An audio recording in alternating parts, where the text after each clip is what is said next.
À medida que a tradição protestante surge também uma narrativa hagiográfica de Lutero, ou seja, nos primórdios do movimento protestante, os seus colegas e os seus adeptos começaram a descrever uma perspectiva da história onde Lutero marcava um ponto decisivo, isto é, o ponto onde Deus estava intervindo na história para recuperar ou para restaurar e sanar a Igreja dos males e da corrupção do catolicismo romano do final da Idade Média.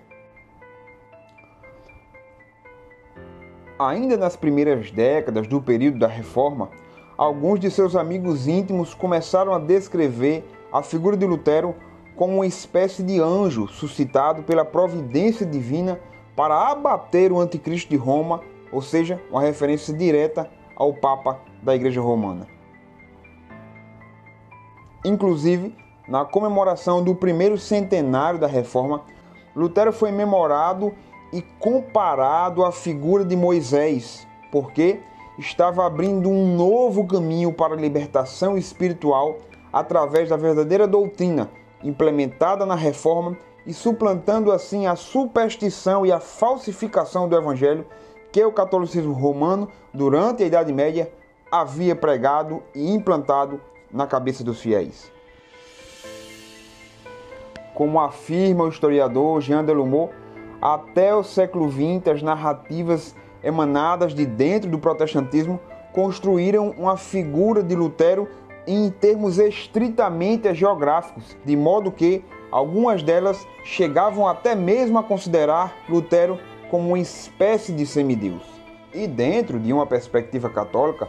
as narrativas igualmente traziam conotações religiosas, uma conotação negativa, porque, ora, se dentro da narrativa protestante Lutero era tido como alguém enviado por Deus, alguém levantado por Deus, alguém movido pela força divina para restaurar o cristianismo, já na narrativa católica, Lutero era a espécie de filho da perdição. Lutero era alguém movido por uma ação diabólica ou mesmo um monge movido pelos seus desejos mais profundos de carnalidade e que a intenção real de Lutero, ao promover a reforma, era casar-se, era ter o ato sexual, uma vez que era inibido ou privado, se assim fosse um filho obediente da Igreja Romana. O fruto dessa discussão, à medida que as pesquisas começavam a ver Lutero dentro de um eixo maior, isto é, dentro de uma perspectiva social, econômica, política e mesmo da perspectiva da fenomenologia da religião,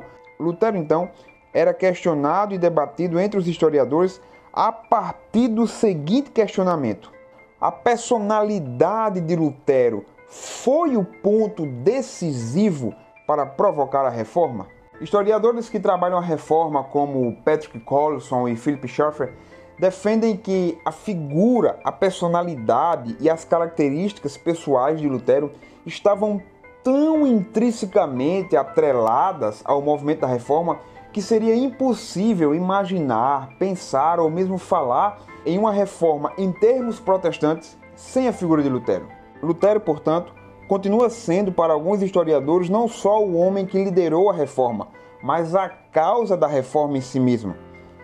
Para estes, o centro do acontecimento histórico do século XVI foi exatamente o surgimento dessa figura emblemática, ou seja, é até duvidoso pensar se existiria algum tipo de reforma sem o surgimento da figura de Lutero. Contudo, a grande maioria dos historiadores observa Lutero dentro de uma conjuntura histórica mais ampla, ou seja, observa Lutero como fruto do seu tempo. Lutero é herdeiro de uma tradição de reformas. Lutero é herdeiro de um contexto onde o catolicismo romano estava em crise. Lutero é herdeiro onde, mesmo dentro de um processo de crise, havia já o florescimento de um processo de renovação por meio da via moderna. Lutero é herdeiro de uma tradição humanista que está resgatando as obras do cristianismo antigo. Lutero é, portanto, para essa grande maioria dos historiadores, um homem do seu tempo, um filho do seu tempo. E embora a sua personalidade seja peculiar, o que a grande maioria dos historiadores nota é que o século XVI era praticamente um século inevitável para o surgimento de reformas, uma vez que o catolicismo romano medieval estava passando por processos que o encaminhavam para essa reforma, e tanto é que, hoje em dia, os historiadores não enxergam mais o Concílio de Trento apenas como uma contra-reforma, mas também como um impulso de uma reforma interna da Igreja Romana que havia sido protelado durante séculos no período medieval.